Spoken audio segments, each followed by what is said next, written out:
As you can see, I am out and about on the road enjoying my Toyota Hilux, the Ningy Nugget, but it wasn't before I had a bunch of little tiny things, or a list of little tiny things to do in order to finish it off and get it ready for roadworthy.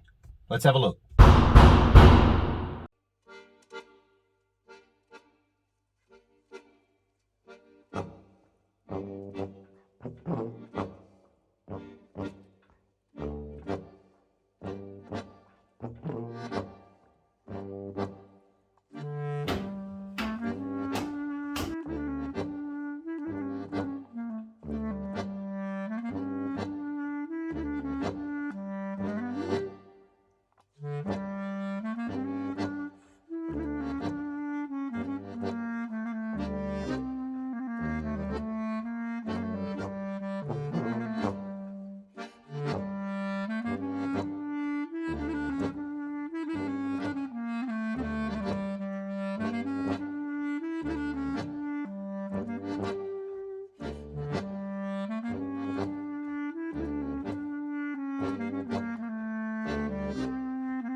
Later.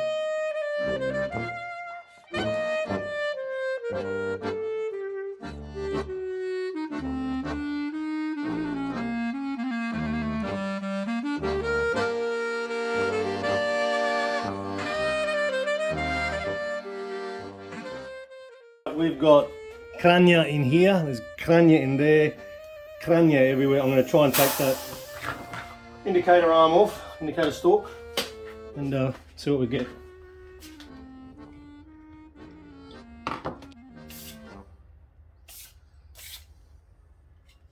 Alright, I did a basic clean of the indicator assembly, took the stalk off, cleaned it all and everything. I put it back together, let it dry, connected just the wiring, and now the left side doesn't work but the right side works.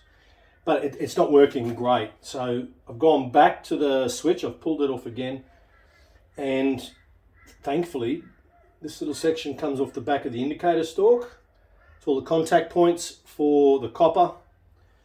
Everything's got to rub and run against. I'll show you. These are all your contact points. They're all just worn and flat, so I'm going to try and sand them, bend them out a little bit so they've got a little bit more contact between the two. And this is the piece that goes up and down with the stalk. Doesn't look too great, does it? Let's see what we can do with that too. It looks a bit worse for wear. So I'll fiddle with that and we'll see how we go.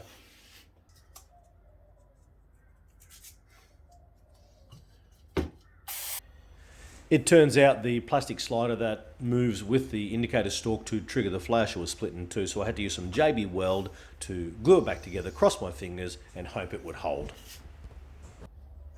Tomorrow.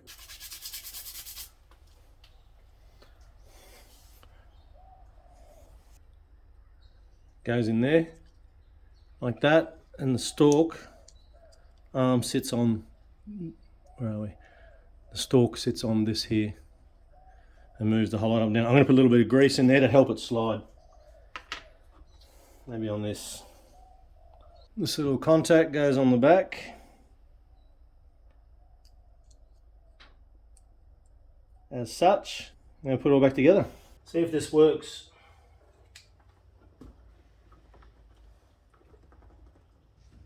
It's going to go up on here. Something like that.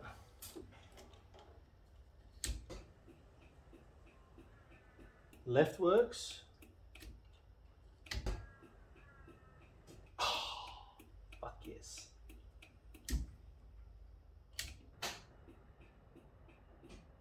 Yes. All right, I'll nip it back up and we're done.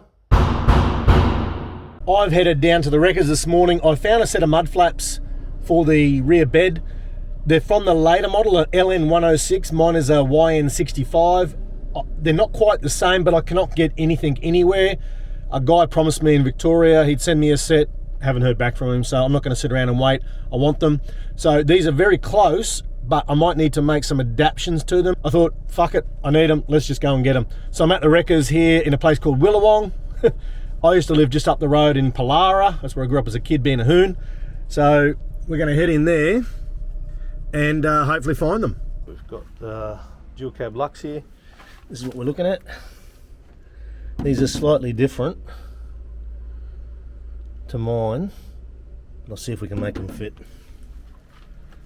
Inspection plate too. Vroom vroom. Yippee-ki-yay, we have them. Let's see if we can do something with them. So as you've seen, that's the mud flap as it came. The other model, these are actually slightly wider and that's slightly shorter, but the shape's very similar. A little bit of toing and froing. So this is the one I have completed. It fits in its own way. It's not exactly spot on, but I'm happy with it. So you can see the difference there. So what I'm going to do now is flip that over and use it as a template for the other one.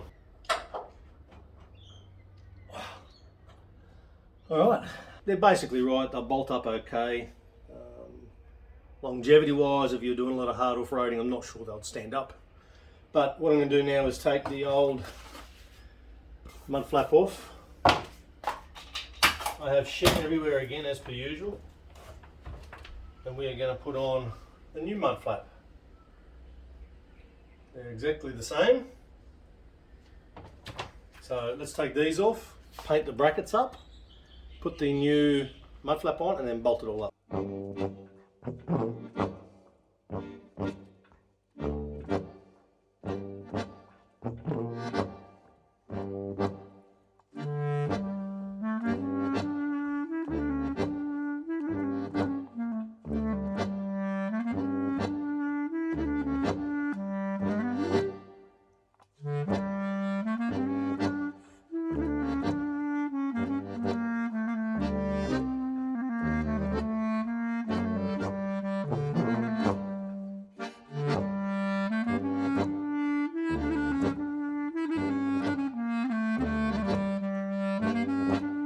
Alright, that list is getting shorter, indicator's working. I have got the mud flaps on, did the timing, done some vacuum lines. The battery's flat again, so I'm charging that right now. Now it's time to call my big Kiwi bro, Anthony, get him over here to do a roadworthy. This is sort of my driving position. There you go folks, hope you enjoyed that. Yes, it pretty much drives like this. Yes, it is registered and I have been driving, but the weather's pouring and I needed to do the video or the shot for the video, and I'm not going to take it out in the rain and get all dirt and kanya on the bottom of my beautiful Ningy Nugget. So this is how I'm shooting it. Look, there's plenty of content to come in the following week or two. I've got a video coming out on some Tesla cars, electric, believe it or not. We've got a DIY Torno install and an all Jap Day video. I'm going to try and pump these out really quickly. I hope you enjoyed that bit of content. There's a lot of rooting around, so look, a restoration is a major job, and it goes beyond what you think, and it does become rather tenuous and a bit of a load on your brain and on your budget. But we're there now, and it is roadworthy and registered and driving around and turning heads, which is exactly what I wanted and what I love. Let's just hope that in the coming months, it's 3 months reg I've put on it. We're going to drive it for a little bit, attract some attention, and let's hope we can put it out on the market and flip it for some freaking good money, or even get my money back. I don't really care at this point in time. We're looking at 20k thereabouts, all up, without the cost of my time. But yeah, that's sort of what you're looking at on a build like this. Find it, buy it, fix it, flip it. Remember Rushy, and we'll catch you next time on Flip My Ride. I'm gonna just sit in traffic here. It's just bumper to bumper at peak hour. I don't know what I'm gonna do. Hurry up. See ya.